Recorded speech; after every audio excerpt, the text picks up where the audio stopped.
Recently, a Washington Post report sparked intense controversy by claiming that the CIA secretly dropped genetically modified poppy seeds with the stated aim of reducing Afghanistan's poppy output and weakening the opium trade. Yet the reality was the exact opposite. During 20 years of U.S. military presence in Afghanistan, poppy cultivation did not shrink. It surged to historic highs, and Afghanistan became the world's largest supplier of opium. Even more ironic, U.S. forces watched almost the entire process unfold and never truly stopped it. That raises a harder question. Over those 2 decades, what role did the United States actually play in Afghanistan's opium trade? To answer that, we need to go back to Afghanistan's history of drug control. Afghanistan was not born a drug kingdom. From 1979 to 1989, the Soviet Union invaded Afghanistan and backed a left-wing government. To fight the Soviets, the CIA supported several Afghan figures who opposed the Soviet-aligned regime, including Gulbuddin Hekmatyar. The pro-Soviet government carried out police raids and crop substitution programs to curb poppy cultivation, and at that time the scale of planting was far smaller than today. By the 1990s, however, Afghanistan descended into continuous civil war. Warlords carved up territory, livelihoods collapsed, and poppy became the most reliable source of cash. Anti-drug policies were reduced to paper reforms and could not be enforced. Then in 2000, the Taliban ended the civil war, took power, and announced a nationwide ban on poppy cultivation.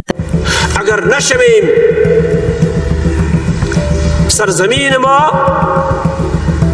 استقلال ما خاک ما و نوامیس ملی ما دوباره به خطر مواجه میشه. The Taliban enforced the ban through threats, forced eradication, and public punishment of violators. The effect was immediate. According to the United Nations Office on Drugs and Crime, Afghanistan's opium output fell from 4,500 tons to 185 tons, a 96% drop in a single year, pushing Afghanistan's poppy production close to zero for the first time, even though roughly 3/4 of the world's heroin supply came from the region. This was arguably the most thorough and effective anti-drug campaign in modern history. But in 2001, after the U.S. overthrew the Taliban under the banner of counter-terrorism, the nearly eradicated poppy industry rebounded within 2 years and then expanded steadily over the next decade, ultimately making Afghanistan responsible for roughly 90% of global opium supply. During that period, the UK, the US, and the new Afghan government under Hamid Karzai rolled out anti-drug programs. The UK even announced a $1,750 subsidy for farmers who destroyed 1 hectare of poppy. In practice, almost no one complied. First, growing 1 hectare of poppy paid several times more than $1,750. Second, by the time subsidies filtered down, farmers often received less than half due to corruption and intermediaries.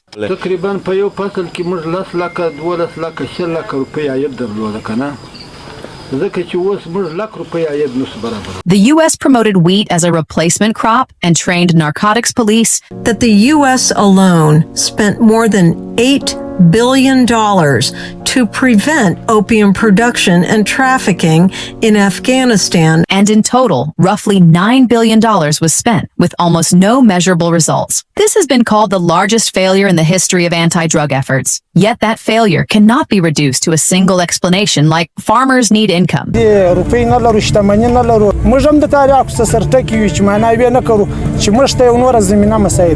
After U.S. forces entered Afghanistan in 2001, they faced a structural dilemma. Having ousted the Taliban, they needed a pro-American government quickly, and the only available partners were local warlords, tribal elders, and old power brokers, almost all of whom were deeply tied to the poppy economy. Opium funded their coffers, paid militia salaries, secured territorial control, and served as a bargaining chip in intelligence exchanges with the United States. Multiple sources show that in virtually every region of Afghanistan, high-level officials were implicated in the opium trade. Corruption in a state often begins from within. Investigative reporter Seth Harp, based on his Afghanistan reporting, concluded that the U.S. could not genuinely enforce anti-drug policies because doing so would destroy the political foundation of the very government. Was that the people in Afghanistan that were producing those drugs, they were people on the U.S. payroll, narco warlords that were that were directly armed, sponsored, and protected by the CIA and the special forces. It was supporting. Even more striking, Harp's book, The Fort Bragg Cartel, documents that many U.S. soldiers wrote in memoirs that they were explicitly ordered not to destroy poppy fields. If fields were eradicated, local farmers could immediately join anti-U.S. militias. If warlords lost their revenue, local security could quickly collapse. If the economic base was destroyed, the U.S.-backed regime could fall. At the same time, drug traffickers, the new government, al-Qaeda elements, insurgents, and terrorist groups developed a symbiotic relationship. Instability made poppy cultivation possible. Poppy money bought protection and weapons and paid for fighters, and those forces in turn created conditions allowing traffickers and militants to operate with impunity. So the U.S. military adopted the most pragmatic but most ironic approach. Keep patrolling, keep forces deployed, keep fighting terrorism, and deliberately turn a blind eye to the vast poppy fields expanding underfoot. Under that logic, the poppy industry was not suppressed. It grew securely beneath the umbrella of U.S. presence. If we expand the timeline further, this pattern is not new. During the Vietnam War and the Laotian Civil War, the CIA allied with local traffickers in exchange for intelligence and military cooperation. In Afghanistan, that model was almost fully replicated. The deeper irony is that after the United States withdrew in defeat in 2021 and the Taliban retook power in 2022, the new Taliban regime relaunched nationwide anti-drug measures. سر از امروز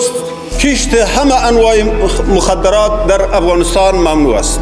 And within roughly 2 years, drove poppy cultivation down by about 99%. So looking back on those 20 years, the question remains, did the United States intentionally allow Afghanistan's poppy industry to revive? Who needed that opium empire to exist? And who profited from its existence? Only by answering those questions can we understand who truly decided the fate of Afghanistan's poppy fields. If you found this video eye-opening, or if it raised more questions than answers, make sure you like this video, drop a comment with your thoughts, and subscribe to the channel.